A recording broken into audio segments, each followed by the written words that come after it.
अस्सलाम वालेकुम अज़ीज़ ख़वातीन हज़रात, कैसे हैं आप? उम्मीद करता हूँ कि ठीक ठाक होंगे। एक और नई वीडियो के साथ जवाद आपकी खिदमत में हाजिर। अच्छा जी, आज हमने बात करनी है करंट जो रिज़ल्ट्स चल रहे हैं उनके सिलसिले में और उस रिज़ल्ट के बाद स्टूडेंट्स की रहनुमाई के सिलसिले।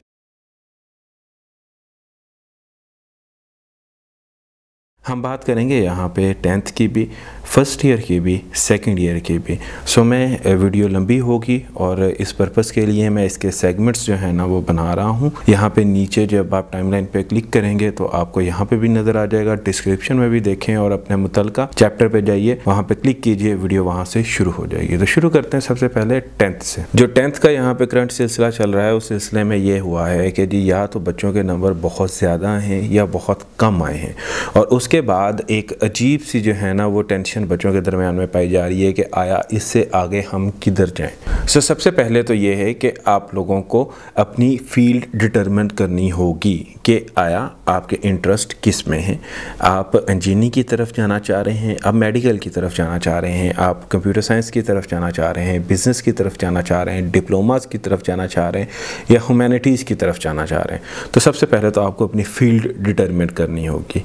उस फील्ड के बाद आया आपको आगे चूज़ करना होगा कि आप ICS में जाना चाहते हैं, प्री इंजीनियरिंग में जाना चाहते हैं, प्री मेडिकल में जाना चाहते हैं या जनरल साइंस में जाना चाहते हैं।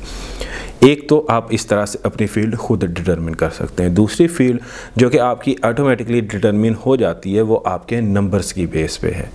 अगर आपके नंबर्स, मैं एक थंब रूल आपको यहाँ पे बता रहा हूँ कि अगर आपके नंबर्स बिलो 600 हैं तो आप ICS या प्री इंजीनियरिंग या जो है ना वो प्री मेडिकल की तरफ मत जाइए, आप ह्यूमैनिटीज़ या डिप्लोमास की तरफ जाइए। देखें, ऐसा बहुत कम होता है कि जहाँ पे बच्चों ने मेहनत की होती है और उनको नंबर नहीं मिलते, या बच्चे का कैलिबर ज़्यादा होता है लेकिन नंबर्स कम आते हैं। ये बहुत कम केसेस में होता है। मोस्टली जितनी आपने मेहनत की होती है उतने आपको नंबर मिल जाते हैं इन 99.9% केसेस।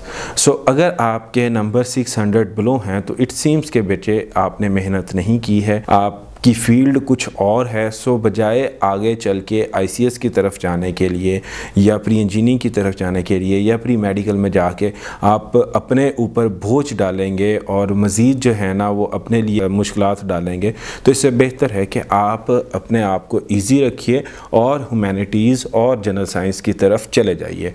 इसके बाद भी आगे चल के आपके पास बहुत फील्ड्स हैं अगर आप मेहनत करते हैं तो। लेकिन ये पेरेंट्स के लिए भी मेरा मैसेज है, बच्चों के लिए भी मेरा मैसेज है कि ज़िद पकड़ के मत बैठ जाइए कि जी प्री इंजीनियरिंग ही करनी है। कज़न ने प्री इंजीनियरिंग की थी तो मैंने भी प्री इंजीनियरिंग करनी है, बड़े भाई ने प्री मेडिकल की थी तो मैंने भी प्री मेडिकल करनी है। उसके नंबर्स और आपके नंबर्स में डिफरेंस होगा डेफिनेटली। सो इसलिए अपने आप को भी आसान रखिए, अपने माँ बाप को भी आसान रखिए और आसानी के साथ जो है ना वो आप ये कर पाएंगे।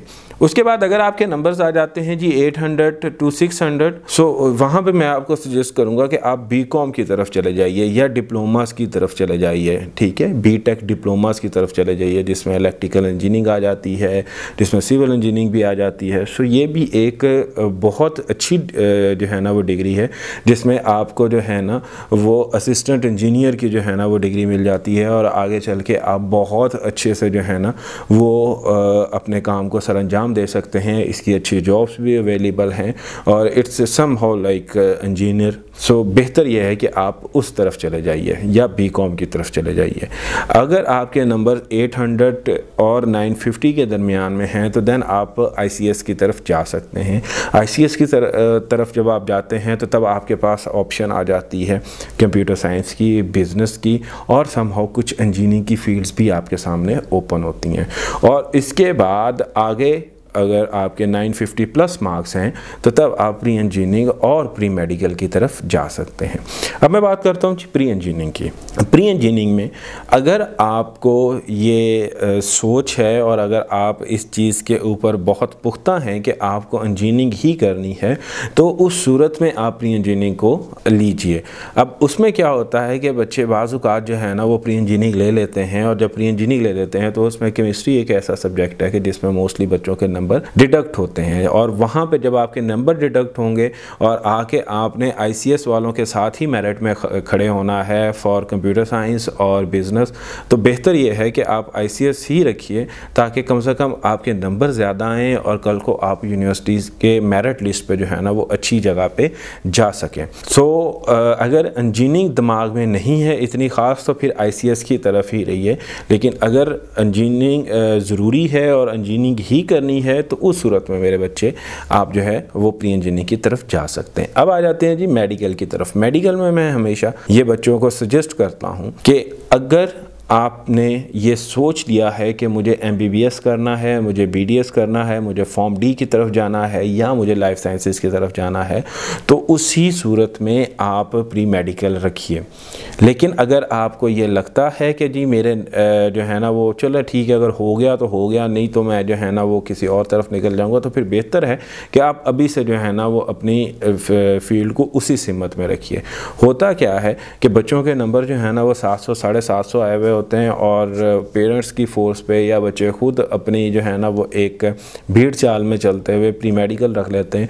और प्री मेडिकल जहाँ पे ICS में वो नंबर गेन कर सकते थे 80% प्लस, वहाँ पे प्री इंजीनियरिंग रख के वो 70 प्लस नंबर जो है ना वो लेते हैं और फिर जो है ना उसी तरह से मेरिट में नीचे आ जाते हैं। सो इसलिए अपने आप को यहाँ पे बिल्कुल साफ शफाफ रख के अपने जहन को क्लियर रख के चलिए कि क्या करना है आपने, और उस हिसाब से ही अपनी डिग्री को चूज़ कीजिए। अगली हमारी जो है ना वो आ जाते हैं फर्स्ट ईयर वाले। अब फर्स्ट ईयर का भी रिज़ल्ट अभी 1-2 दिन पहले आया है और फर्स्ट ईयर में भी मोस्टली जो है ना ये हुआ है कि या नंबर यहाँ पे आए हैं या जो है ना वो बहुत कम आए हैं।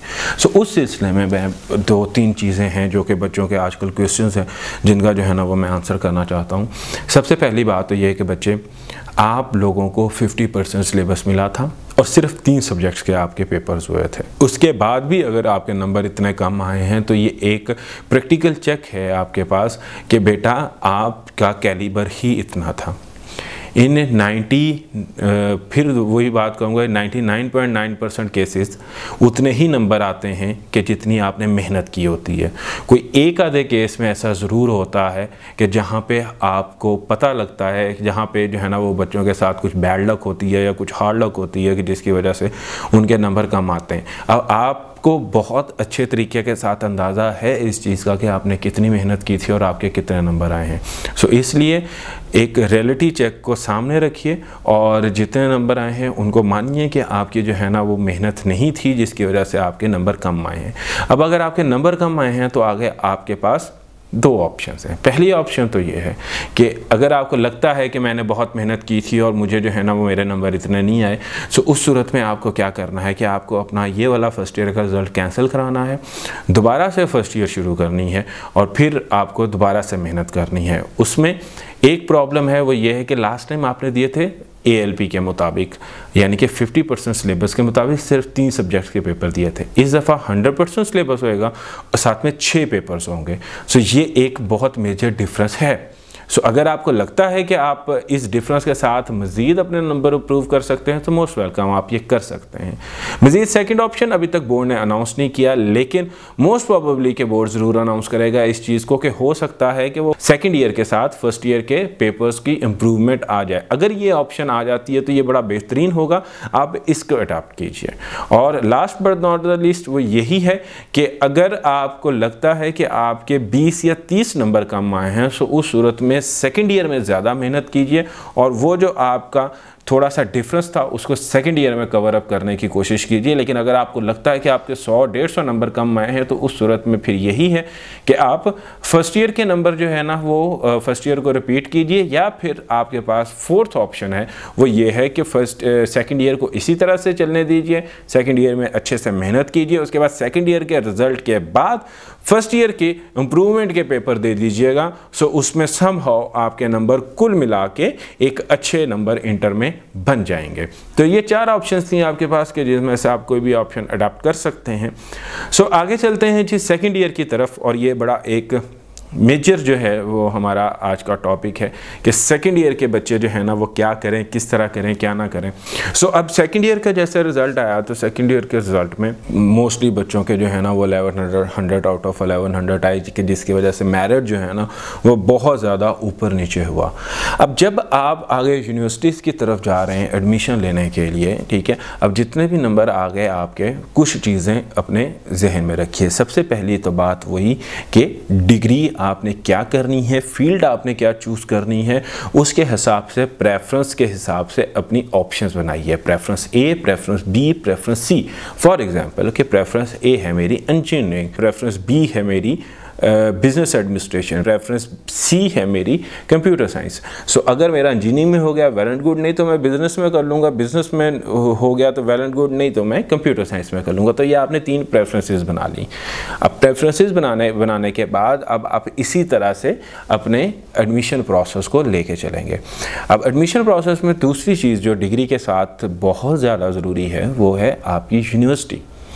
अब यूनिवर्सिटी जो है ना वो यहाँ पे मोस्टली बच्चे ये समझते हैं कि जो यूनिवर्सिटी की बिल्डिंग अच्छी होगी या जिस यूनिवर्सिटी का जो है ना वो नाम बहुत ज़्यादा बचता होगा या जिस यूनिवर्सिटी के जो आपके जिस यूनिवर्सिटी में आपकी जो है ना वो टीवी पे एड्स बहुत ज़्यादा आते होंगे तो वो यूनिवर्सिटी अच्छी है। सेकेंड ईयर के बच्चे हैं, 17-18 साल की एज है, वो यही समझते हैं। लेकिन इसका बहुत आसान हल है मेरे बच्चे, वो ये कि गूगल पे जाइए, वहाँ पे लिखिए top ranking universities of Pakistan. So HEC higher education commission की रैंकिंग आ जाएगी और उस रैंकिंग में आपको बहुत अच्छे से पता चल जाएगा कि जिस यूनिवर्सिटी में आप जाना चाह रहे हैं उसकी रैंकिंग क्या है, आया वो इस काबिल है भी कि नहीं, उसकी डिग्री की वर्थ क्या है, क्या चीज़ें क्या नहीं है। सो यहाँ पे मैं हमेशा जो है ना वो आप लोगों को यही कहूँगा मेरे बच्चे कि आप पब्लिक यूनिवर्सिटी की तरफ जाइए, क्योंकि पब्लिक यूनिवर्सिटी की डेफिनेटली एक अच्छी वर्थ होती है, ठीक है, उसकी डिग्री की अच्छी वर्थ होती है, वहाँ का माहौल बहुत अच्छा होता है, वहाँ के टीचर्स बहुत अच्छे होते हैं। सो डेफिनेटली अब मैं हमेशा जो है ना वो सेशंस में और अपने बच्चों को ये कहता होता हूँ कि मेरे सामने HR मैनेजर हूँ, सपोज़ मेरे सामने 2 बच्चे बैठे हुए हैं, एक बच्चा है मेरे सामने यूनिवर्सिटी ऑफ लाहौर का और एक बच्चा है मेरे सामने पंजाब यूनिवर्सिटी का। दोनों ने BBA किया हुआ है, उसका भी 3.4 है, इसका भी 3.4 है, वो भी फ्रेश है, ये भी फ्रेश है। मैं पागल तो नहीं हूँ कि मैं यूनिवर्सिटी ऑफ लाहौर का बच्चा रखूँगा, मैं डेफिनेटली पंजाब यूनिवर्सिटी का बच्चा रखूँगा। मैं इस वजह से पंजाब यूनिवर्सिटी का बच्चा रखूँगा क्योंकि मुझे पता है कि वो बच्चा मेरिट पे आया है, वो पैसे दे के नहीं आया है। पंजाब यूनिवर्सिटी में उस बच्चे के इतने मार्क्स थे तो उसका पंजाब यूनिवर्सिटी में एडमिशन हुआ, वो डेफिनेटली मेहनत के प्रोसेस से गुजर के आया है, अच्छा पॉलिश हुआ बच्चा है। बजाय कि दूसरी तरफ मुझे पता है कि ये यूनिवर्सिटी ऑफ लाहौर का बच्चा है, सो ये डेफिनेटली ठीक है मेरिट पे नहीं आया होगा, इसके नंबर्स कम होंगे, सो इस वजह से मैं उस बच्चे को प्रेफर नहीं करूँगा। पब्लिक यूनिवर्सिटीज़ में एडमिशन क्राइटेरिया बहुत सख्त होता है, ठीक है, हज़ारों की तादाद में एप्लीकेशंस होती हैं कि जिसमें से 100-150 बच्चा जो है ना वो सिलेक्ट होता है और फिर उसके बाद उन बच्चों को जॉब्स भी उसी हिसाब से मिलती है। जो हम आजकल बहुत ज़्यादा ये चीज़ सुनने में आता है ना कि यार उसने इंजीनियरिंग कर ली फिर उसको जॉब नहीं मिली, उसने तो जो है ना वो बिज़नेस एडमिनिस्ट्रेशन कर ली उसको फिर जॉब नहीं मिली, वो डॉक्टर है उसको जॉब नहीं मिली। उसकी वजह ये है कि पाकिस्तान में जॉब्स ऑलरेडी बहुत कम है। जो कम जॉब्स हैं वो डेफिनेटली यही ऊपर की जो पब्लिक यूनिवर्सिटीज़ हैं इनके बच्चों के पास चली जाती हैं और नीचे हमारे पास जो दूसरे प्राइवेट यूनिवर्सिटीज़ के बच्चे होते हैं उनके पास ये जॉब्स नहीं होती हैं, ठीक है। सो इसलिए सबसे पहले आप पब्लिक यूनिवर्सिटीज़ को प्रेफर कीजिए। और जो यूनिवर्सिटी में एडमिशन करवाने के लिए जब जाते हैं तो एक गलती मोस्टली बच्चे करते हैं कि एक स्पेसिफिक डिपार्टमेंट देख लेते हैं, बस उस डिपार्टमेंट में जाते हैं, एडमिशन करवाते हैं, एडमिशन फॉर्म जमा करवाते हैं, वापस आ जाते हैं और कहीं पे नहीं करवाते। ये गलती मत कीजिएगा। आप हमेशा एक तरफ निकलिए, जितने डिपार्टमेंट आपको नज़र आते हैं सब में एडमिशन करवाते जाइए, सब में फॉर्म सबमिट करवाते जाइए, ठीक है। और उसका फ़ायदा ये होता है कि कल को ये बाद में देखेंगे कि आया मेरा एडमिशन होना है कि नहीं होना, ठीक है। जब एडमिशन हो जाएगा फिर सोचेंगे कि मैंने जो है ना यहाँ पे फ़ीस जमा करवानी है कि नहीं करवानी, लेकिन एटलीस्ट आपके पास ऑप्शन तो होगी। होता क्या है कि जी मैंने एक ही जगह पे फॉर्म जमा करवाया और वहीं पे मेरा नाम नहीं आया, बाद में मुझे पता चला हाँ दूसरी जगह पे तो मेरा नाम आ रहा था, लेकिन वहाँ पे मैंने फॉर्म नहीं जमा करवाया हुआ था। तो ये गलती बहुत सारे बच्चे करते हैं, आप मत कीजिएगा। आप एक साइड से शुरू हों और जो डिपार्टमेंट आपको नज़र आता है उसमें आप एडमिशन फॉर्म जमा करवाते जाएं, और उसके बाद नज़र भी रखिए, जब आपका नाम आ जाए तो फिर आप उसके बाद अगर आपको लगता है कि जी ये मेरा प्रेफरेंस बी वाले में नाम आ गया है, सो वहाँ पे अपनी सीट सिक्योर कर लें और उसके बाद ए का इंतज़ार करें। अगर ए में नाम आ जाता है वेल एंड गुड, नहीं तो अदरवाइज़ वहीं पे जो है ना अपना क्लासेस शुरू कर दीजिए। जैसे फॉर एग्जांपल मैंने यूनिवर्सिटी ऑफ एजुकेशन बीएस में एडमिशन लिया, मेरा वहाँ पे नाम आ गया, लेकिन मेरी पहली प्रेफरेंस पंजाब यूनिवर्सिटी है। सो अब मैं पंजाब यूनिवर्सिटी का इंतज़ार करूँगा और वहाँ पे मैं ये करूँगा कि वहाँ पे एक एप्लीकेशन दूंगा कि सर मुझसे जो है ना वो 25% फ़ीस या 50% फ़ीस ले लीजिए, ठीक है। वो आपको से 50% फ़ीस लेते हैं और आपका एडमिशन सिक्योर हो जाता है। और दूसरी तरफ आप पंजाब यूनिवर्सिटी का इंतज़ार करते रहिए। अगर पंजाब यूनिवर्सिटी में नाम आ जाता है तो अपनी यूनिवर्सिटी ऑफ एजुकेशन वाली जो है वो सीट वेकेट कीजिए ताकि उस जगह पे किसी और का एडमिशन हो सके और पंजाब यूनिवर्सिटी में एडमिशन ले लीजिए। सो ये इस तरह से आप बड़े अक्लमंदी के साथ अपने तमाम के तमाम मामलात को लेके चल सकते हैं। सो इन सारी बातों से रिलेटेड अगर कोई भी कमेंट है, कोई भी बात आप पूछना चाहते हैं, जो बात मैं कर चुका हूं वो मत पूछिएगा। इसके अलावा कोई भी आप बात पूछना चाहते हैं तो आप मुझसे इंस्टाग्राम पर रब्ता कर सकते हैं, मेल कर सकते हैं, या कमेंट सेक्शन में जो है ना वो आप अपना क्वेश्चन कर सकते हैं, मैं उसका ज़रूर आंसर करूँगा। तब तक दुआओं में याद रखिए। अल्लाह हाफिज़।